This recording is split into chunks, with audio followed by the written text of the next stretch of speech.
Dozen. Won't you count your blessings? Thisty Rabbit takes to you. Welcome to Riley's channel today. I'm Thisty Rabbit and we have got two little survey questions to answer for my brother over in Jamaica, man. I love you, man. Love you so much. Keep up the good work. Alrighty, let's hit the first question. Two questions. First one being, what do I do if I find dead fish in my tank? And second, what's my most expandable, least favourite, can be gone tomorrow fish sort of thing? Okay, first one. In my experience this time around, when I was out of the hobby for 4 years, been in it for 20 odd years, second time around has been a hell of a lot different. I haven't had any unnatural kills.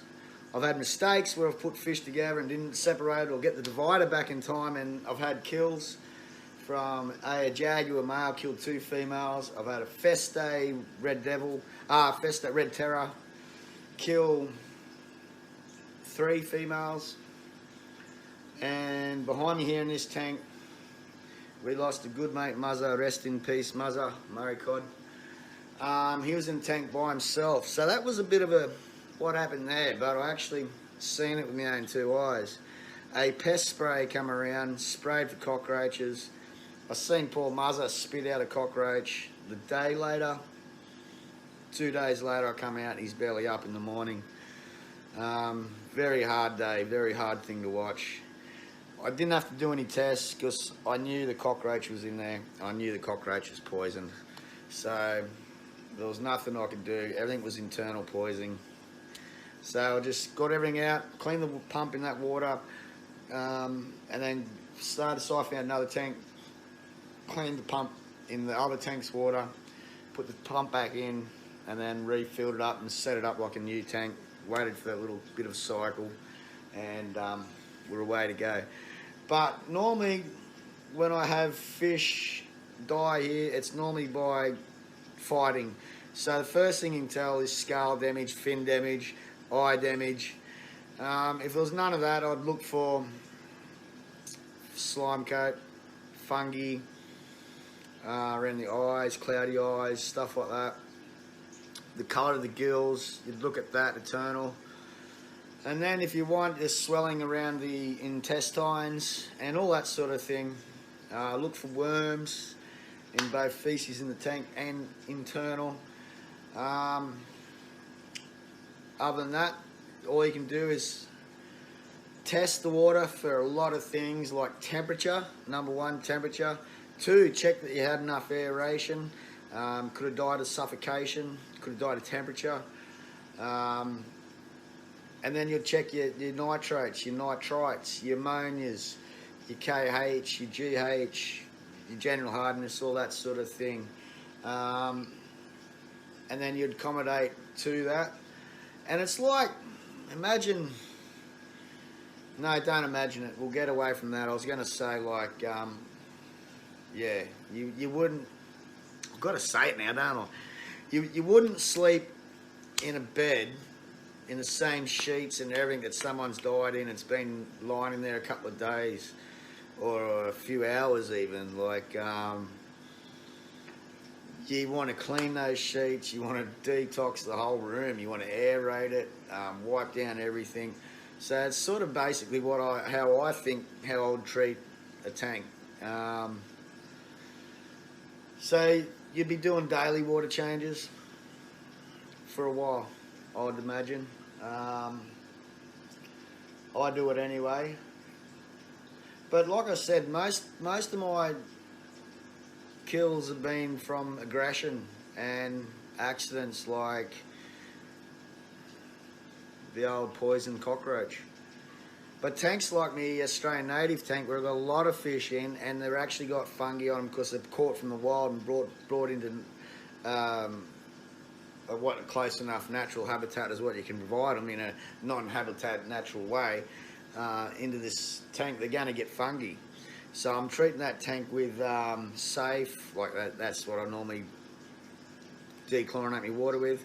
Then I added aquarium salt, and then I added stress coat. So, and doing daily water changes on that 20%ers, and they're actually clearing up. But even if I did have a loss in that tank, I'd check temperature, salinity of the salt, and all what I mentioned before. So I hope that covers the question, Riley. Yeah, a lot of mine deaths have been through negligent, my fault, from not getting the divider in or just pushing that partnership too long. Hoping that sometimes they're fighting and their breeding pattern are very close. So yeah, I hope that answers it, Riley, mate. And let's get to the second one right now. And I reckon the best way to do the second one is to go have a look at each tank, eh? So come on, we'll start with Australian Native. On this first tank is a hand-caught tank, just before the coronavirus lockdown, my brother up in Queensland. And in here we have rainbows. They have a little bit, you'll see a couple with a bit of white fungi on their dorsal fin. And one has one on his mouth. But they're looking better from day to day, and we've had no deaths. What else we got in here? We got the fly speck hardy head. He'll get up to about 10 centimeters. And this guy, the gudgeon, the emperor gudgeon, absolutely amazing fish, absolutely love it. And these guys, this guy's got some bad fungi on him, but I've got 3 of them, and all 3 of them had it. I've still got 3 left, and 2 are looking really good. They are the mutant or mutton glass fish, also known as a few other names. I'll get back to you in them ones. But he's not looking too good, so I'm daily watching him and doing daily water changes of 20%. So they are an amazing fish. Definitely high on my list here at the moment. There's one fish in here I'm looking for right now, and he is definitely on the bottom of all my fish. And he is a gamboozly. Here he is. And he's a fin nipper. And he'll go around and nip all the rainbows and hardy heads, and he's just a pain. So he's on the bottom. These fire mouths. I'm so proud of these fire mouths. I've had them in my hobby years and years ago, and I swapped some fish that I raised for these guys. So they're high on the list, and they're only young, so we've got ages to watch them grow. And then we have the baby that I raised. It's not a real good mix. I absolutely love it, but it can wreck the strain of green taros. So it'd be low on a lot of people's lists, but very high on mine. It's actually a white trim Serum rivellatus crossed with a yellow trim rivellatus. So it's a yellow and white green terror type of setup here. I absolutely love it, and high on my list. Here's a flower horn. This guy is high on my list. My brother gave me this, and definitely a keeper forever. I love him so much. This guy I absolutely love. Look at the fangs on him. This is Red Dog. He's a mangrove jack, and I should have him for many years. I've got him at like 2 centimeters long for 150 bucks. So easily my most expensive fish, and one of the dearest to my heart. Love him so much. Like the last Aussie, this is another Aussie, and just look at his eyes shine up in that light. It's a barramundi, and I absolutely love him. I've watched him growing from also so small.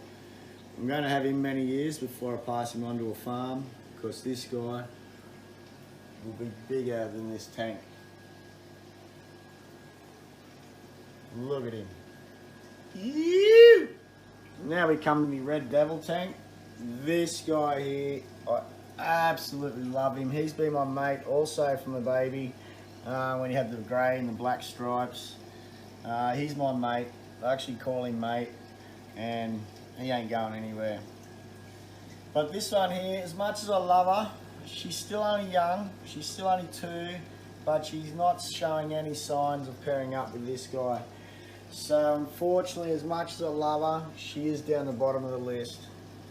But I kiss her goodnight every night, so we kiss every night. She's the last fish I say goodnight to every night, and I kiss her, and she comes down and kisses me. And so actually, she's just gone from down the list up a bit, remembering that. Sorry, darling. Down here, we have a rescue. This guy busted a tank when I went to Vanuatu. Oh, my thoughts go out to Vanuatu. The cyclone that gone there, my family has been devastated by, yeah, it's sad news. Anyway, on with the video. When I was over there, this guy was living in a tub, waiting for my arrival to come home because he busted the tank.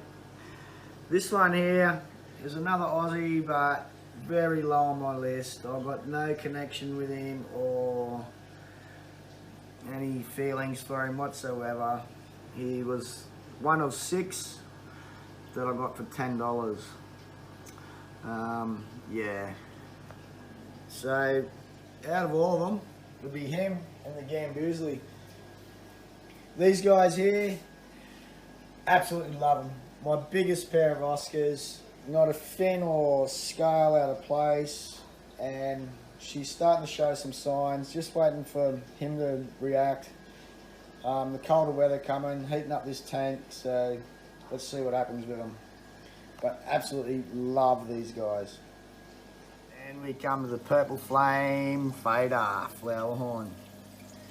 Not much colour, but what he lacks in colour is making up for an attitude. Absolutely beautiful, and he's getting more colour as he's getting older, which is good. So much personality, this guy. Absolutely love him, and he's got a rack of teeth on him too. High on my list. Then in here we have the pair of Oscars, only young. We have the long fin and then the short fin tigers. Absolutely beautiful, beautiful fish. They're in a tank that's struggling at the moment. The sump is broken, so I've got 4 pumps up top and I've got 2 pumps down the bottom. I've got 2 dogs fighting at my feet and 2 wet puppies in here. Absolutely love them, and that's why they're in the lounge room tank. Oh, with the flash on again. In this tank we have the convict down the bottom.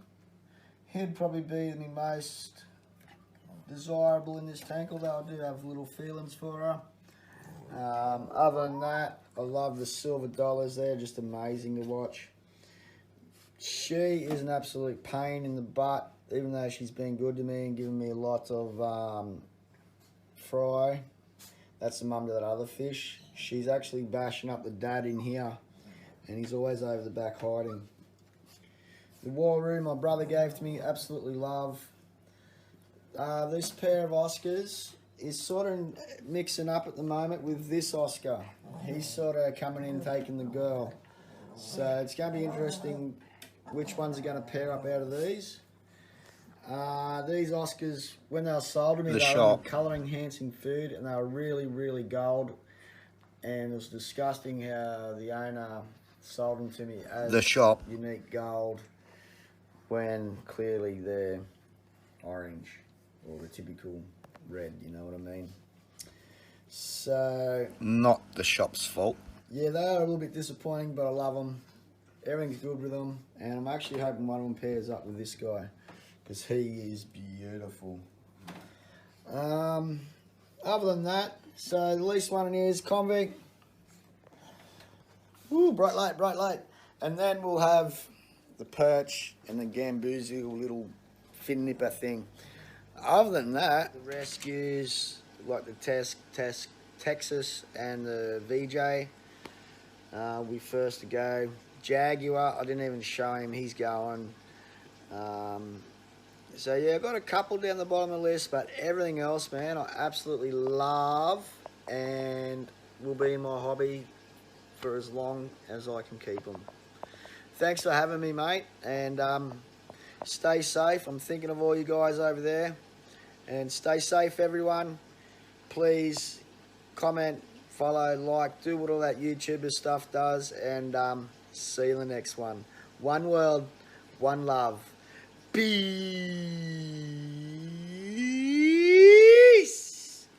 You. Love you, Riley. Thanks, mate.